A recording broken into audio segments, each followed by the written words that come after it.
난 늘 인터넷에서 무서운 이야기들을 탐독하곤 했다. 시간이 날 때마다 온라인 카페나 커뮤니티에서 새로운 공포 글을 찾아 읽는 것이 나의 취미였다. 그러던 어느 날 잊혀진 이야기라는 제목의 글을 발견하게 되었다. 제목에 이끌려 클릭한 나는 곧바로 그 글 속으로 빠져들었다. 글쓴이는 자신이 1990년대 초반에 겪었던 한 가지 기묘한 경험에 대해 이야기하고 있었다. 그는 당시 중학생이었고 부모님은 둘 다 맞벌이여서 주말마다 시골에 있는 할머니 댁에 맡겨지곤 했다고 한다. 그 시골 마을은 외딴 곳에 위치해 있어서 현대 문명의 편리함과는 거리가 먼 곳이었다. 할머니 댁은 오래된 한옥이었고 주변에는 넓은 논밭과 소나무 숲이 있었다. 어느 토요일 저녁 그는 마을 친구들과 함께 소나무 숲 근처에서 놀다가 해가 저물어가는 것을 보게 되었다. 숲은 어둠 속으로 빠르게 잠기고 있었고 거기에는 알 수 없는 찜찜함이 가득했다. 친구들은 하나둘씩 집으로 돌아가기 시작했고 그도 자연스럽게 발걸음을 옮기려는데 숲속 깊은 곳에서 이상한 소리가 들렸다. 그것은 마치 누군가가 나무 사이를 헤치고 다니는 듯한 소리였다.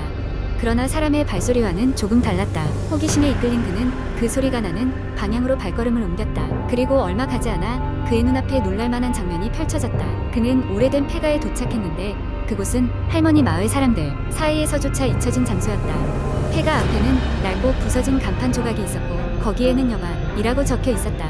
누런색으로 시들어 있던 간판은 마치 오래된 비밀을 품고 있는 듯했다.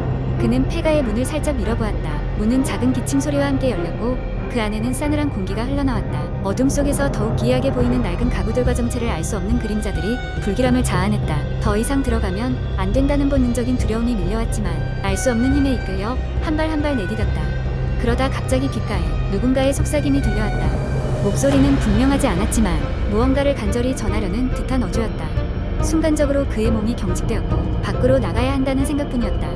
그가 뒤돌아 나오는 순간 누군가 그의 어깨를 붙잡는 느낌이 들었다. 공포에 질린 그는 소리를 지르며 밖으로 뛰쳐나왔고 있는 힘껏 할머니 댁으로 달렸다. 할머니는 그가 숨을 헐떡이며 들어오자 걱정스러운 얼굴로 물었지만 그는 아무 말도 할 수 없었다. 그날 밤 침대에 누운 그는 좀처럼 잠에 들 수가 없었다. 숲속 폐가에서 들었던 그 속삭임이 계속해서 머릿속을 맴돌았다. 그리고 이상한 꿈을 꿨다. 꿈속에서 그는 다시 그 폐가에 있었고 낯선 사람들로 가득 찬 방 안에 있었다. 그들은 모두 창백한 얼굴로 그를 바라보고 있었다. 그때 한 여자가 그에게 다가오더니 찾아줘 라며 울먹였다. 그렇게 잠에서 깬 그는 그대로 뒤척이다가 아침을 맞이했고 그날 오후 집으로 돌아오는 길 내내 마음이 무거웠다. 분명히 알 수 없었지만 그 폐가 속에 어떤 비밀이 숨겨져 있다는 확신이 들었다. 그리고 그 비밀이 자신에게 간절히 알려지길 바라는 것 같았다. 그 후 그는 두 번 다시 할머니 댁에 가지 않았고 그 숲 근처에도 멀씬하지 않았다. 그러나 가끔씩 그날의 일이 마치 어제의 일인 듯 생생하게 떠오르곤 했다. 특히나 밤중에 눈을 뜰 때면 그 폐가에서의 속삭임이 다시금 귀에 들리는 듯했다. 세월이 흘러 그는 이미 성인이 되었고 어린 시절의 일들은 점점 희미해졌다. 하지만 잊을만 하면 다시금 떠오르는 그날의 기억은 여전히 그를 소름 끼치게 했다. 결국 그는 다시 한번 그 마을을 찾아가 보기로 결심했다. 마을은 여전히 고요했고 옛날 친구들 중 일부는 떠나간 후였지만 여전히 그 시절의 모습을 간직하고 있었다.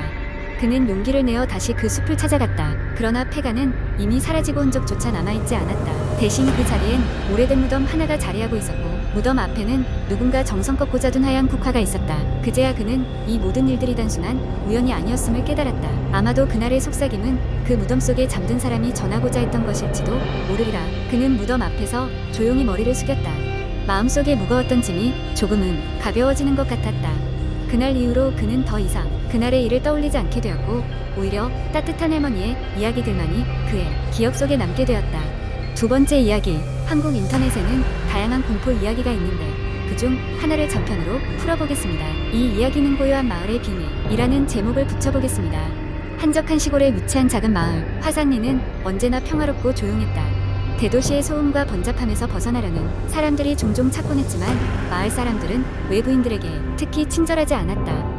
그러던 어느 날 도시에서 스트레스를 피해 온 젊은 부부가 마을에 도착했다. 신혼여행을 겸하여 이곳에서 한 달 정도 머무를 계획이었다. 마을에 도착했을 때 그들은 사람들의 무관심과 냉담함을 느꼈다. 심지어 몇몇 노인들은 이상한 눈빛으로 그들을 쳐다보았다. 부부는 마을 중앙에 있는 작은 여관에 머물기로 했다. 여관 주인은 유일하게 그들을 반갑게 맞아주었고 방으로 안내했다. 밤이 되어 부부는 여관 주변을 산책하기로 했다. 달빛이 마을을 은은하게 비추고 있었지만 길거리는 너무나도 조용했다. 걷고 있던 중 부부는 낡아 보이는 한 건물 앞에서 발걸음을 멈췄다. 그곳은 오래된 양조장이었고 문 앞에는 출입 금지라는 표지판이 붙어 있었다. 호기심이 생긴 남편은 아내에게 잠시 기다려달라고 하고 조심스럽게 건물 안을 둘러보기 시작했다. 건물 안은 어두웠고 먼지가 가득했다. 그는 손전등 앱을 켜고 내부를 비추기 시작했다. 지나치게 조용한 분위기 속에서 이상한 낌새를 느낀 남편은 발걸음을 멈추고 사방을 둘러보았다. 그때 갑작스러운 발소리가 그의 귀에 들렸다. 그는 놀라 뒤를 돌아보았지만 아무것도 보이지 않았다. 그러나 그 순간 기분 나쁜 한기가 그의 등을 타고 흐르는 것을 느꼈다. 그는 이곳에 더 이상 있을 수 없다는 느낌의 아내에게 돌아가려 했으나 그때 그 앞에 형체가 모호한 그림자가 나타났다. 그림자는 아무 말 없이 그를 응시하고 있었고 그는 몸이 얼어붙어 움직일 수 없었다. 간신히 정신을 차린 그는 황급히 그곳을 빠져나와 아내에게로 달려갔다. 부부는 황급히 마을 사람들에게 양조장에 대해 물었지만 그들은 말이 없었다. 마치 그저 존재하지 않는 것처럼 여관 주인에게도 물었지만 그녀는 아무 말 없이 그들을 쳐다볼 뿐이었다. 이튿날 부부는 마을을 떠나기로 결심했다. 그날 밤 여관 방에서 짐을 싸던 중 이상한 쪽지가 문 아래로 미끄러져 들어왔다. 쪽지에는 이렇게 적혀 있었다. 양조장에는 접근하지 마세요. 그곳은 저주받은 땅입니다. 부부는 충격을 받았고 한시라도 빨리 이곳을 떠나기로 더 확고히 마음먹었다. 다음 날 아침 그들은 서둘러 여관을 떠났다. 차에 탔을 때 아내는 창밖을 바라보며 소름 끼치는 말을 했다. 우리 뒤통수를 쳐다보는 누군가의 시선을 느껴 부부는 그 이후로 다시는 그 마을을 찾지 않았다. 그리고 시간이 지나 어느 날 그들은 TV 뉴스에서 그 마을에 대한 소식을 보게 되었다. 오래된 양조장이 철거되던 날 그곳에서 과거 실종된 사람들의 유골이 발견되었다는 내용이었다. 부부는 소름이 돋았고 그 경험이 단순한 환상이 아니었음을 깨달았다. 이후 그 마을은 지도에서도 사라지고 그 이야기는 전설처럼 사람들 사이에서 회자되었다. 하지만 그날 밤 그곳에서 무슨 일이 있었는지는 아무도 정확히 알지 못했다. 화산리는 그저 고요한 마을로 남았다. 이 이야기는 허구이며 어떠한 실존 인물이나 사건과도 관계없습니다. 세 번째 이야기, 어느 작은 시골 마을에 한 가족이 살고 있었습니다. 이 가족은 부모님과 두 자녀로 구성되어 있었어요. 그들은 바쁜 도시 생활을 뒤로하고 조용하고 평화로운 삶을 위해 시골로 이사했습니다. 그들의 새 집은 오래된 한옥으로 시간이 흐르며 여러 세대를 거쳐 수많은 가족이 살아왔죠. 하지만 마을 사람들은 그 집에 대해 불길한 소문을 퍼뜨리기 시작했습니다. 그 이유는 그 집의 이전 거주자 중 몇몇이 기이한 사고로 생을 마감했기 때문이었어요. 이 가족이 이사 온 지 몇 주가 지난 어느 날 장마철이 시작되었고 비가 연일 내리고 있었습니다. 밤이 깊어갈수록 집 안 구석구석에서 물이 새는 소리가 들렸습니다. 가족들은 불편해했지만 오래된 집이었기에 그저 수리해야 한다고 생각했어요. 하지만 이상한 일은 그날 밤 시작되었습니다. 막내딸은 한밤중에 이상한 소리를 듣고 잠에서 깼습니다. 누군가 히히 웃으며 아이의 방 주변을 서성이는 소리였습니다. 그녀는 두려움에 이불을 뒤집어쓰고 이내 잠들어 버렸습니다. 아침이 되자 그녀는 부모님께 이 사실을 이야기했지만 부모님은 그저 꿈을 꾼 것이라고 달랬습니다. 그러나 그날 밤 이번엔 아빠가 이상한 그림자를 보게 되었습니다. 가족 사진이 걸린 벽에 사진 속 사람들은 하나둘씩 희미해지고 있었고 대신 그 자리에 낯선 얼굴들이 나타나는 것이었습니다. 아빠는 그걸 보고 놀라 뒤로 물러났지만 다시 보았을 땐 아무것도 변한 것이 없었습니다.